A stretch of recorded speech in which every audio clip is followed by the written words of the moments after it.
নমস্কাৰ বন্ধু বান্ধৱীসকল, মই মধুনাথ আৰু আপোনালোকে চাই আছে মোৰ ইউটিউব চেনেল জয় শ্ৰীৰাম এষ্ট্ৰজ্ঞান। আজিৰ বিষয়বস্তু হ'ল জুন মাহত জন্ম হোৱা ব্যক্তিসকলনো কেনেকুৱা হয়, তেওঁলোকৰ স্বভাৱ চৰিত্ৰনো কেনেকুৱা আৰু আয়ু কিমান হয় সেই বিষয়ে আলোচনা কৰিম। তো ভিডিঅ'টো শেষলৈকে চাই থাকক। এতিয়া আহক আৰম্ভ কৰোঁ। জুন মাহত জন্ম হোৱা ব্যক্তিৰ স্বভাৱ চৰিত্ৰ কেনেকুৱা হয়। জুন মাহত জন্ম হ'লে তেওঁ স্বভাৱতে সৎ আৰু সভ্য প্ৰকৃতিৰ হয়। সৎভাৱে যদি এওঁলোকে চলে তেতিয়াহ'লে তেওঁলোকৰ জীৱনত উন্নতিৰ সুযোগ পায়। লটাৰী, গুপ্তধন বা আত্মীয় সম্পদ পাব পাৰে এওঁলোকে, লটাৰীও পাব পাৰে এওঁলোকে, বা আন কোনো বিশিষ্ট ব্যক্তিৰ সহায়ত জীৱনত এওঁলোকে উন্নতি কৰিব পাৰে। আনৰ সহায়ত, আন বিশিষ্ট ব্যক্তিৰ সহায়ত এওঁলোকৰ উন্নতি হয়।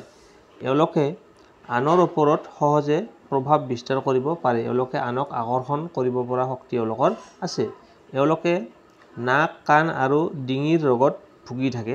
মাজে মধ্যে এওঁলোকে ডিঙিৰ ৰোগ বা নাক, কাণ আদিৰ ৰোগত ভুগি থাকে, যিসকল জাতকসকল দেই। আনৰ ওপৰত এওঁলোকৰ বিশ্বাস নাথাকে। এওঁলোকে আনক বিশ্বাস নকৰে, কিন্তু এওঁক আনে বিশ্বাস কৰে, কিন্তু এওঁ আনক বিশ্বাস নকৰে। জুন মাহত জন্ম হোৱা জাতকবোৰ আমোদ আৰু কৌতুক প্ৰিয় হয়। এওঁলোকে আনক হহুৱাই আনন্দিত কৰিব পাৰে। অন্য লোকেও এওঁলোকক খুব বিশ্বাস কৰে। তাৰমানে জুন মাহত জন্ম হোৱা ব্যক্তিবিলাকক আনে বিশ্বাস কৰে, কিন্তু জুন মাহত জন্ম হোৱা ব্যক্তিবিলাকে আনক বিশ্বাস নকৰে। সেয়ে অন্যৰ সহায়ত এওঁলোকে জীৱনত উন্নতি কৰিব পাৰে। এওঁলোকৰ প্ৰখৰ জ্ঞান আৰু বুদ্ধি থাকে। এওঁলোকৰ যথেষ্ট জ্ঞান আৰু বুদ্ধি আছে। গ্ৰহৰ প্ৰভাৱত পৰি এওঁলোকে বিভিন্ন নাৰীৰ সৈতে প্ৰেম হ'ব পাৰে। 3 বছৰ 3, 8, 16, 21, 30 আৰু 50 বছৰ বয়সত এওঁলোকৰ বিপদৰ ভয় থাকে। কটা গ'লে 80 বছৰ পৰ্যন্ত পৰমায়ু থাকে। 35 বছৰ বয়সৰ পাছত এওঁলোকৰ জীৱনত প্ৰতিষ্ঠা লাভ কৰে। 35 বছৰ বয়সৰ পিছতে এওঁলোকৰ জীৱনত উন্নতিটো আহে। তাৰপিছত আহিছোঁ জুন মাহত যিবোৰ জাতিকাৰ জন্ম হয় তেওঁলোকনো কেনেকুৱা হয়। তেওঁলোক সাধাৰণতে ৰূপৱতী হৈ থাকে। বিবাহিত জীৱন তেওঁলোকৰ সুখৰ হয়। এওঁলোকৰ যি ৰূপে অনেকক আকৃষ্ট কৰিলেও কিন্তু স্বামীৰ বাদে এওঁলোকে অন্যৰ ফালে গুৰুত্ব নিদিয়ে।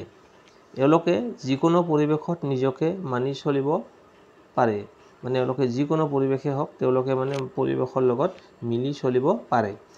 অৰ্থৰ কষ্ট কেতিয়াও এওঁলোকৰ নহয়। জুন মাহৰ শেষৰ ফালে যাৰ জন্ম তেওঁলোকৰ অৰ্থৰ কষ্ট কেতিয়াও নহয়। এওঁলোকৰ 4, 7, 11, 25 আৰু 36 বছৰ বয়সত বিপদৰ আশংকা থাকে।